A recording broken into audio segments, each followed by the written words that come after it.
where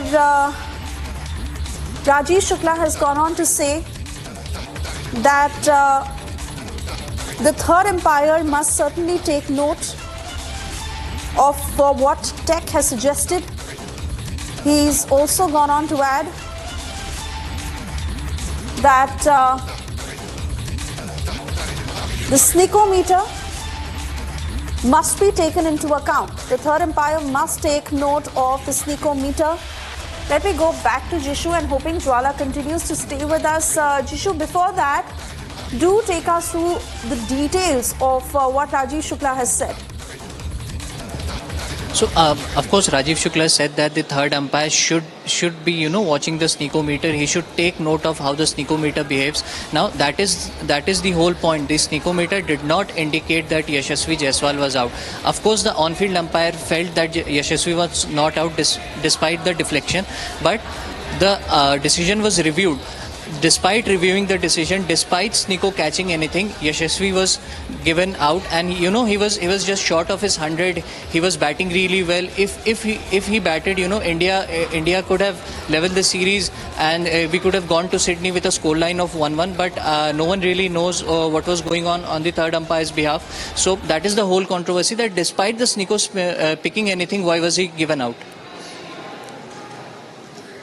Oh yes, certainly. But in such scenario, it would be interesting to watch what happens next, because I also tried asking his coach if they are set to approach the ICC on this matter. I believe they're still taking note of what is coming in from various sides.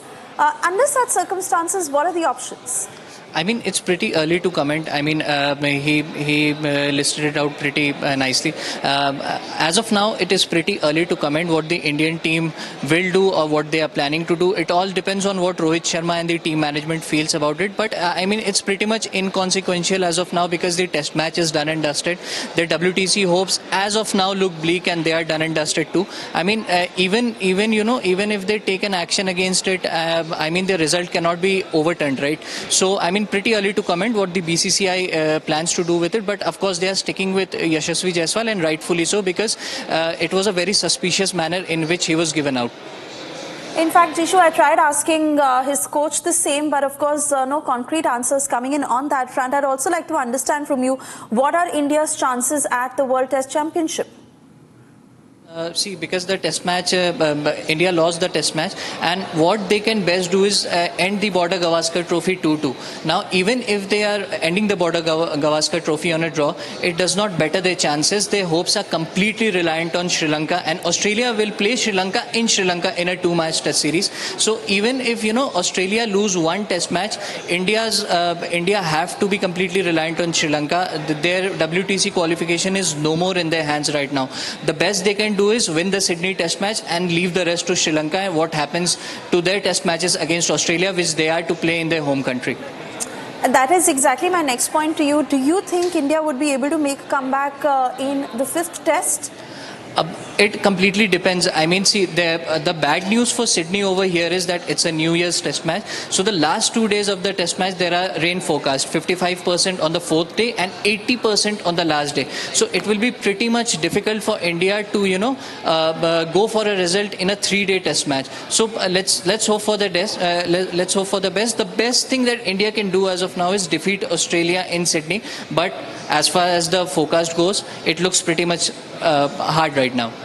Jishu, also for the benefit of our viewers, can you quote any past instances where a similar scenario may have emerged, and what was the corresponding decision in those cases? A similar kind of incident transpired in South Africa in 2022 when Dean Elgar was batting. Ravichandran Ashwin had dismissed him, LBW. Now, because he was a spinner, the DRS showed the ball bouncing over the stumps, and there was a huge hue and cry about the decision. Virat Kohli at that time, he spoke to the umpire. Ravichandran Ashwin had also said he had challenged their official broadcasters to check their broadcast, but nothing of that sort happened. And what is more baffling is the fact that India had lost the series back then to South Africa, and we are still losing to Australia right now because they are 2-1 ahead in the series. All right, Jishu, many thanks for getting us the latest details. Of course, we keep coming back to you for further updates on what eventually happens as far as the decision on Yashasvi is concerned.